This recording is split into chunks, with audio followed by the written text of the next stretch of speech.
Assalamualaikum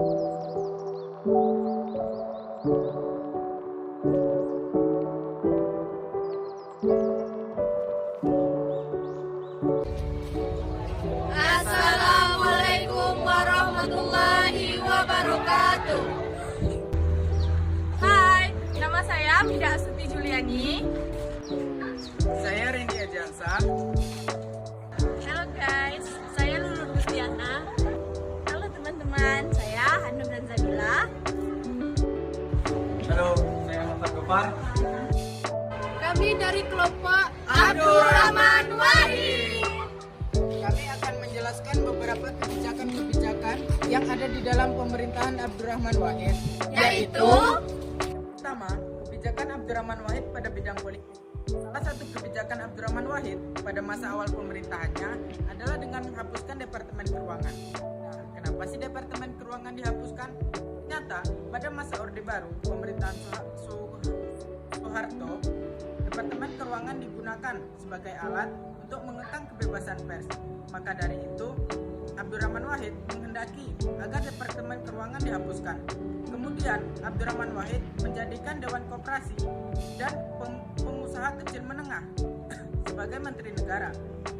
Selanjutnya, ada salah satu kebijakan dari Abdurrahman Wahid yang sangat dikekang dan sangat menuai kontroversial, di mana Abdurrahman Wahid memiliki wacana untuk menghapus ketetapan MPR yang mengatur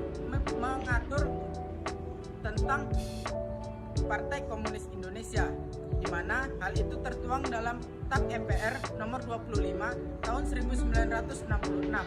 Hal itu juga mendapat penolakan dari salah satu Menteri Kehakiman, yaitu Yusril Iza Mahendra. Selanjutnya, Abdurrahman Wahid juga membuka jalur dagang untuk Israel.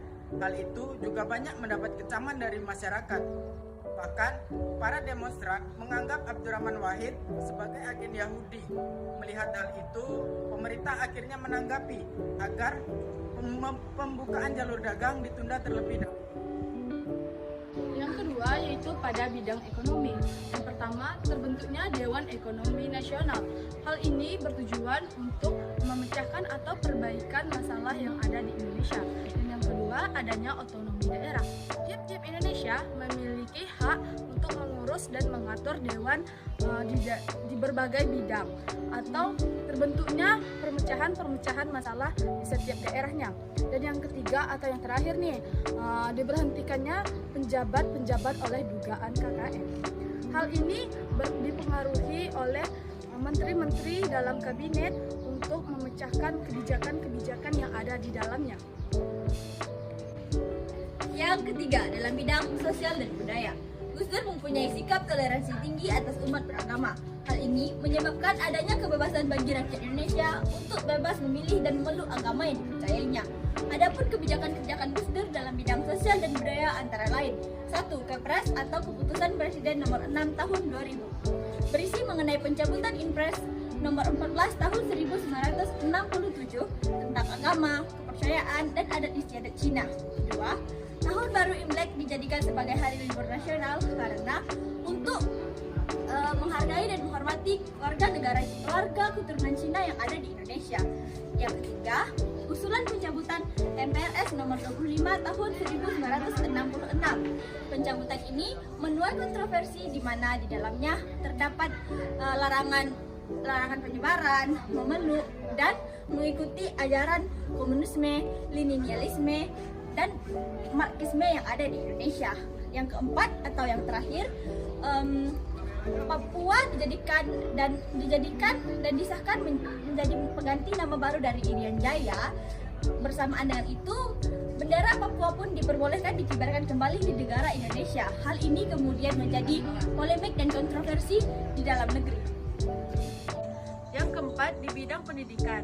Kebijakan pendidikan yang diterapkan oleh pemerintahan Abdurrahman Wahid itu menuju kepada desentralisasi pendidikan. Desentralisasi pendidikan ini mengacu kepada Undang-Undang Nomor 22 Tahun 1999 dan Undang-Undang Nomor 25 Tahun 1999 yang direvisi menjadi Undang-Undang Nomor 32 Tahun 2004 dan Undang-Undang Nomor 33 tahun 2004, di mana adanya prinsip-prinsip dan arah baru dalam pengelolaan sektor pendidikan dan pembagian kewenangan antara pemerintahan pusat dan pemerintahan daerah. Demokratisasi pendidikan terkait berbagai macam masalah utama, yaitu desentralisasi pendidikan melalui perangkat di kebijakan pendidikan, yaitu undang-undang yang mengatur kebijakan pendidikan yang ada di negara kita. Desentralisasi pendidikan ini diasung oleh pemerintahan kita dan didukung oleh berbagai elemen yang ada di negara kita. Jadi melahirkan berbagai aspek positif terhadap pendidikan nasional. Yang kelima atau yang terakhir, hankam bidang militer. Kebijakan Abdurrahman Wahid dalam bidang militer adalah menciptakan supremasi sipil dengan memilih Menteri Pertahanan dari kalangan sipil, yaitu Yuwono Sudarsono. Pada tengah masa pemerintahan Abdurrahman Wahid, terjadi gerakan Aceh Merdeka atau disebut juga GAM. Yaitu gerakan separatisme yang bertujuan agar Aceh terlepas dari NKRI. Nah, GAM tersebut melibatkan dua pihak, yaitu rakyat Indonesia dan GAM itu tersendiri. Sejak tahun 1976, pada masa kepemimpinan Gus Dur, GAM telah menewaskan ribuan jiwa. Wah, nggak terasa ya, selesai sudah penjelasan dari kelompok kami tentang kebijakan Abdurrahman Wahid. Sekian dari kelompok kami akhiri dengan Wassalamualaikum warahmatullahi wabarakatuh.